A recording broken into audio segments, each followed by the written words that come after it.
Welcome to the Eiteljorg Museum.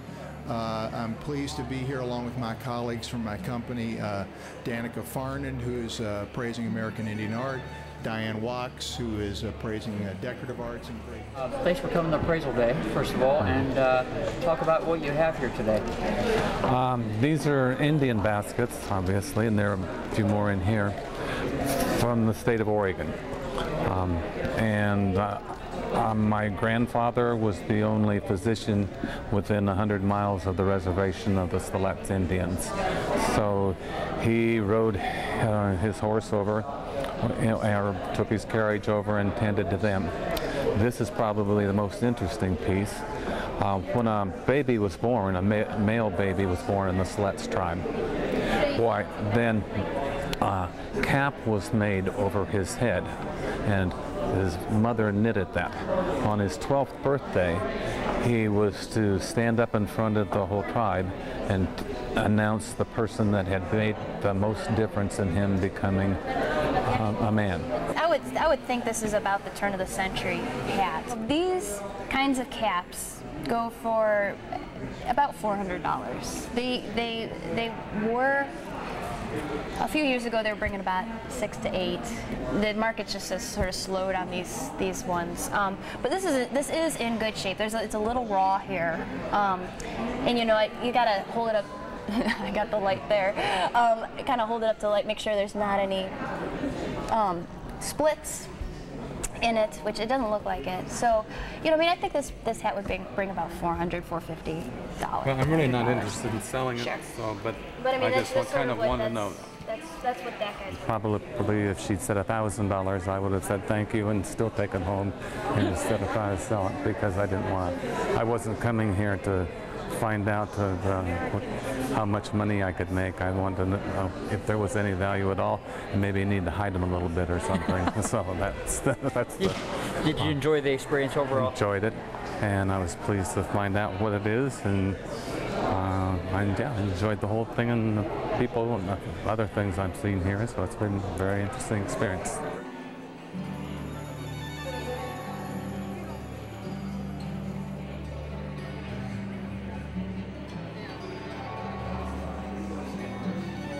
Can you tell us about the item you brought in for appraisal today?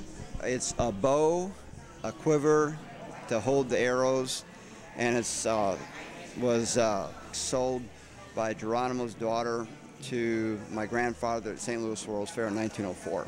Did you know the value of what you had coming in, or were you interested? I talked with Ray a year and a half ago, and he said it'd probably worth $3,000 to $5,000. Wes said he thought it'd be worth $5,000 to $7,000. Wes said that Geronimo did have a lot of these marketed. He was a salesman type person, but it is his actual signature on the quiver, and markings on the arrows are authentic to be the Apache tribe. So what are you going to do with it now? Unsure.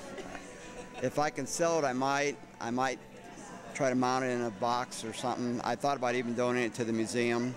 I'm not sure exactly.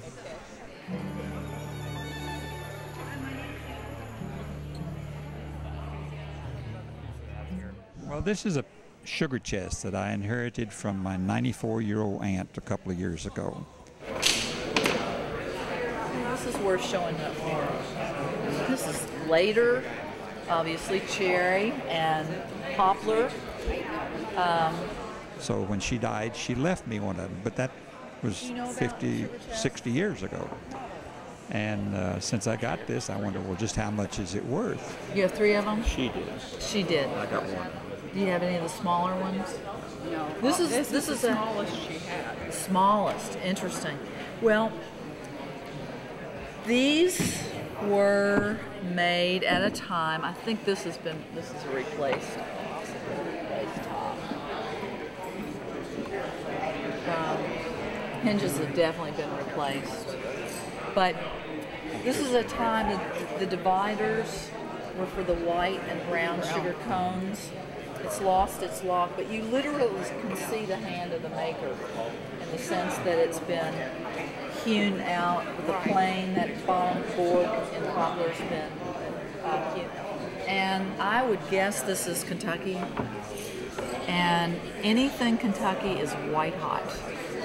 Even though this is a later sugar chest, I would guess 1830s, maybe as late as the 1840s. Sugar was still a precious commodity. Both the top and the bottom lock, because you didn't want your servants or anybody else getting into the lady of the house would keep the key for the sugar, and this is probably a spice drawer, spice or coffee drawer. Oh, okay. Didn't know what that was. I think the top and the drawer have been reworked. You see the different color of the cherry here, but they did replace the lock on the old lock escutcheon, which is cool. This is a brass inlay escutcheon. But the drawer has been reworked. Let's see. And I think this has been replaced too.